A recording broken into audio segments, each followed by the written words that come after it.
Have you ever wondered why some people have this incredible mindset, nothing can affect them, all these things come in and they just stay so calm, so collected, so peaceful, so present.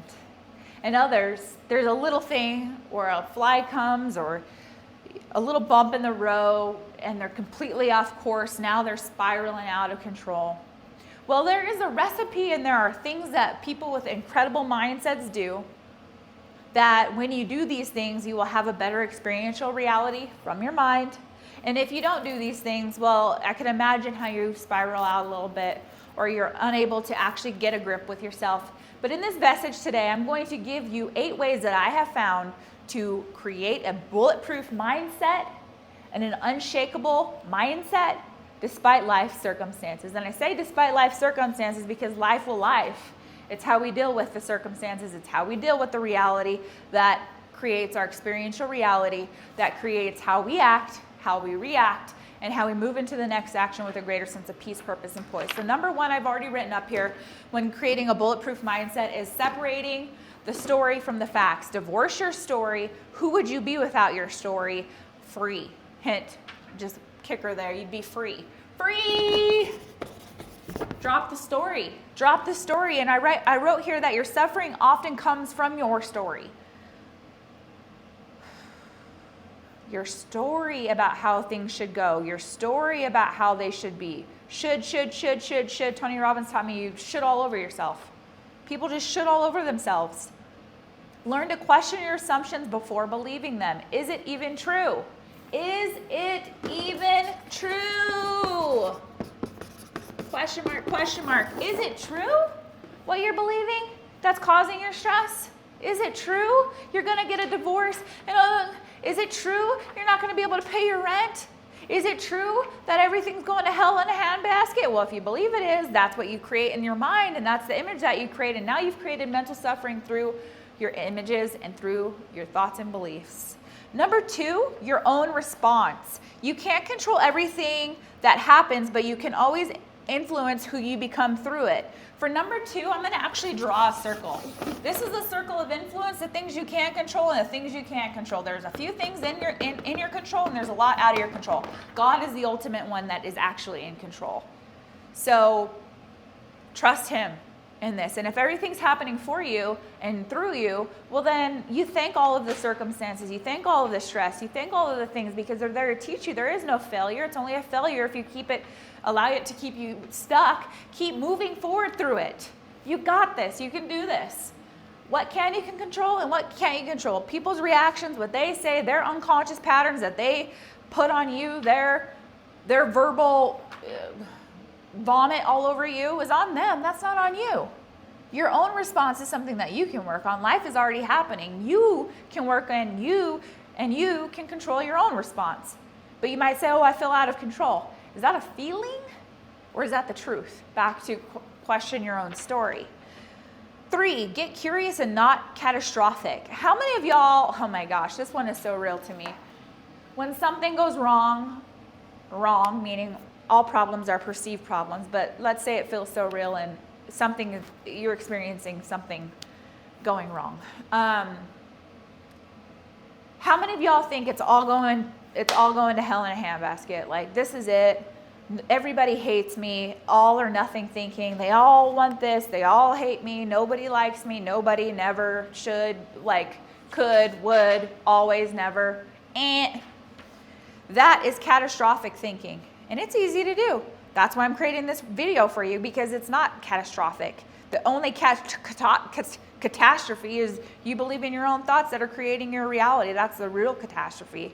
So just get curious. What's actually going on here? Instead of asking the question, why is this happening to me? Ask yourself the question, what can this teach me? Curiosity calms the nervous system and opens up possibilities. Opens up possibilities. What do I mean by opens up possibilities? Opens up possibilities. There are contracting emotions and there are expansive emotions. Contracting emotions, woe is me, victim mentality, scared. You can see it somatically in people's body. That's why I'm working on my posture, because as a kid, I didn't believe I was the type of person worthy enough to walk up straight. But today, I believe I am. And when you change the way that you believe that you are, what you think, and what you're telling yourself, your story changes, your physiology changes. But back to the point of negative emotions, these things somatically close you off. We must stay open. We get to stay open.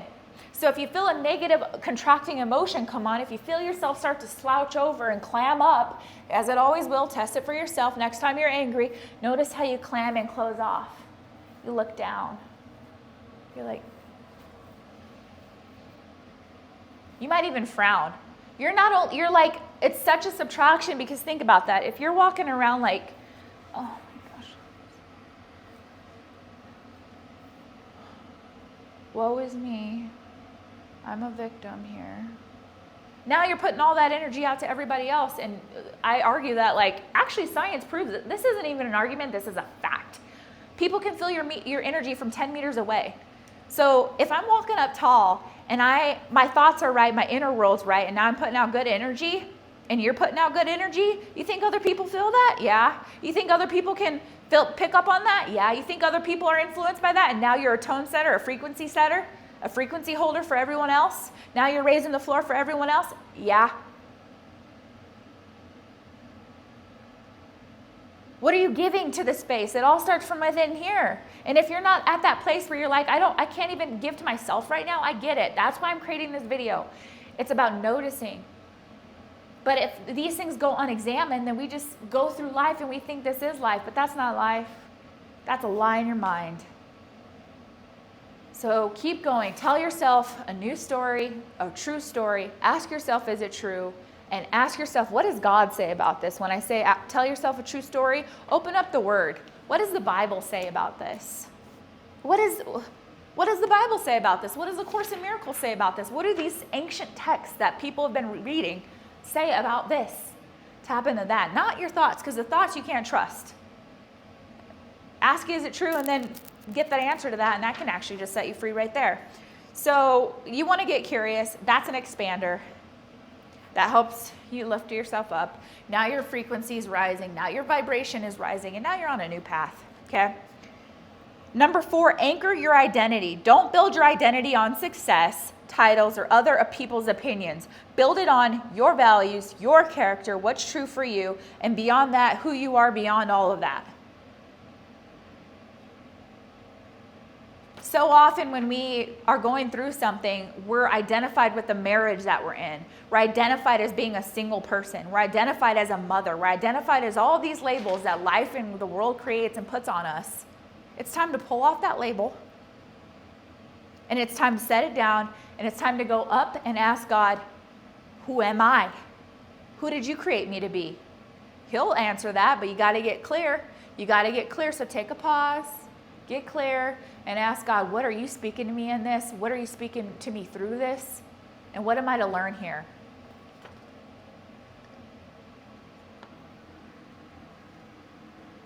Number 5 is stay present. 4 is anchor identity. If you're taking notes, 5 is stay present. I even typed this out for you guys. I care about so much about your mindset that thanks for listening. This stuff is world changing. What world? Your inner world. Stay present. I wrote stay present here because you already are present. So many people think they have to go find peace and they have to go find presence.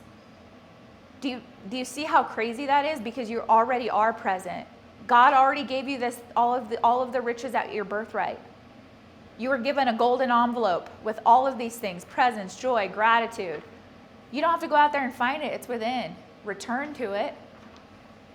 Stay it. When you feel yourself getting derailed, right? Stay on path. Stay on path. I think I just pulled an abductor there. Thankful for movement. Movement is a gift. Motion is lotion, as Myron Golden says. And what does he say? Motion is lotion and movement is medicine. Train your body to support your mind. Speaking of, the body will follow the mind. You are of Mind, not body. But we get it twisted, and we think that we are our body, and that's coming from, we think that we are our body, and therefore our mind is like controlled by the body. I would argue, and I would ask you to test it for yourself, that your body is a product of your mind. When you tell yourself you can do it, you can do it. When I was on the treadmill this morning, hitting sprints at 15 miles an hour,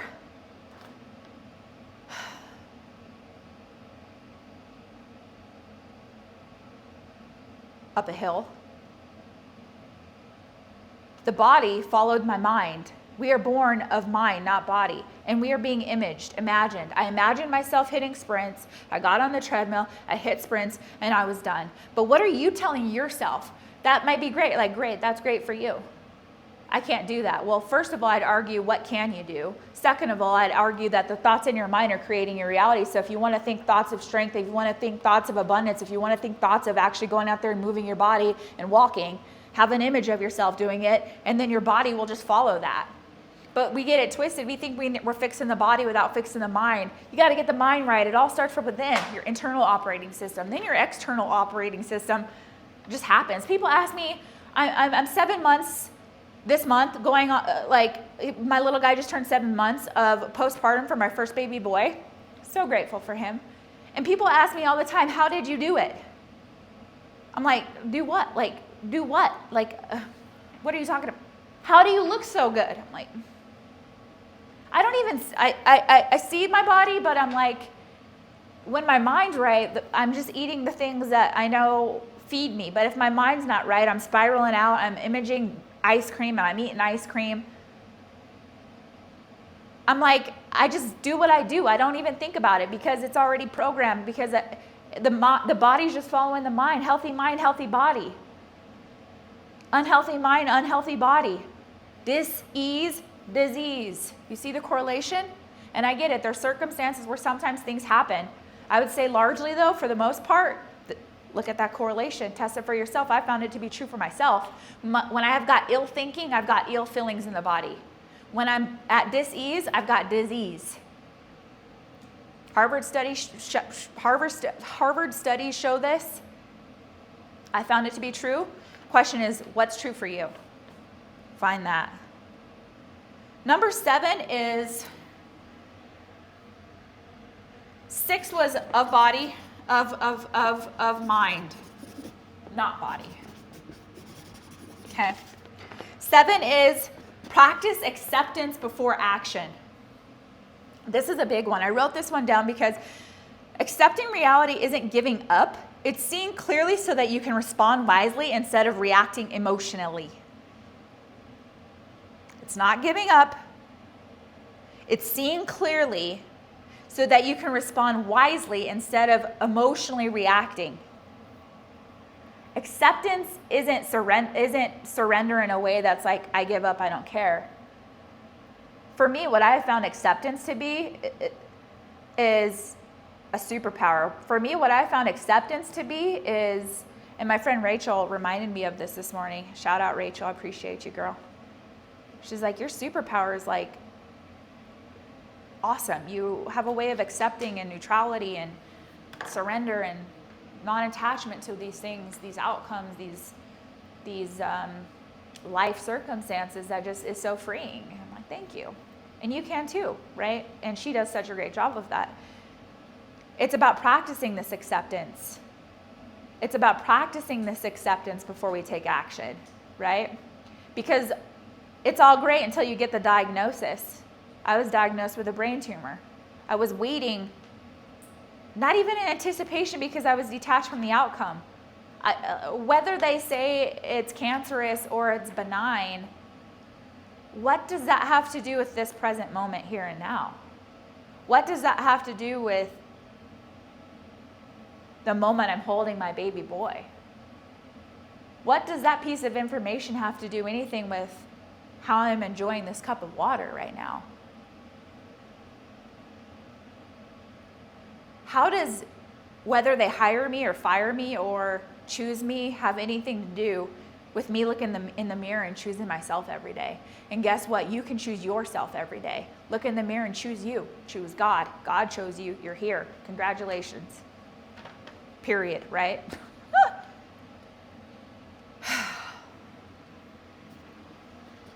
Is this making sense?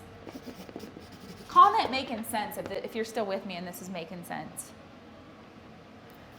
Number 8 to the 8 secrets of a bulletproof mindset is become somebody who cannot be shaken.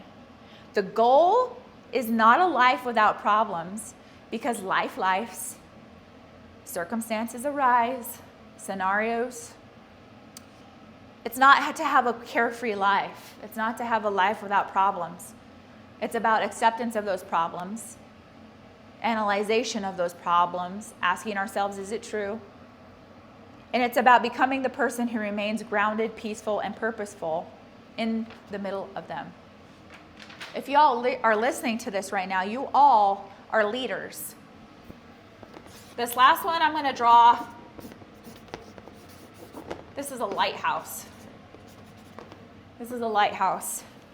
This is what I meant by number 8, become that pillar for others. Yes, life will happen. And I believe it's Epictetus that said, it's not the thing itself that causes us suffering, it's our thoughts about a thing. He wrote that so many years ago. And here we are in 2026.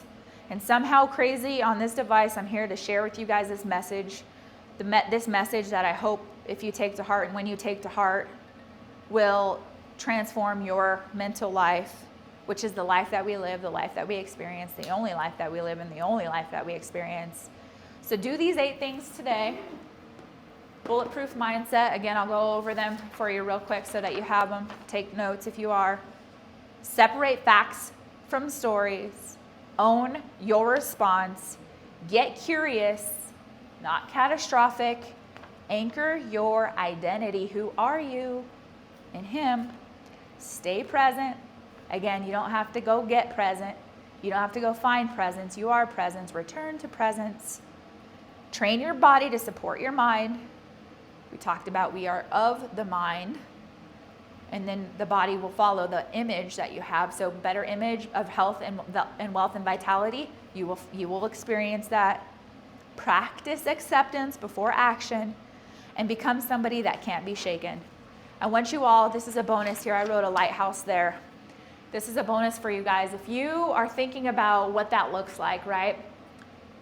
You all are leaders because you're listening to this right now. Maybe you lead your family. Maybe you lead a company. Maybe you lead a team. Maybe you just are leading yourself. What image do you have that comes to your mind when you think about becoming unshakable for those around you? For me, it's a lighthouse. What is it for you? Is it an anchor? Is it a rod? Is it a staff? Is it a waterfall because you're just overflowing to everyone? What is that for you? Imagine that. We talked about the link between images and experienced reality. Imagination. Life is being imagined. Imagine what that looks like for you. Feel that. Step into that. Feel that. Step into that. Feel that. Step into that. And when life gets crazy, the storms come, the waves come rushing upon you, splashing on you. Anchor in, anchor in. Remind yourself that you are that lighthouse. You are that light. You are that light. It will be all right. I hope this message inspires you, encourages you, and until next time, take care. Be well. Much love. Bye for now.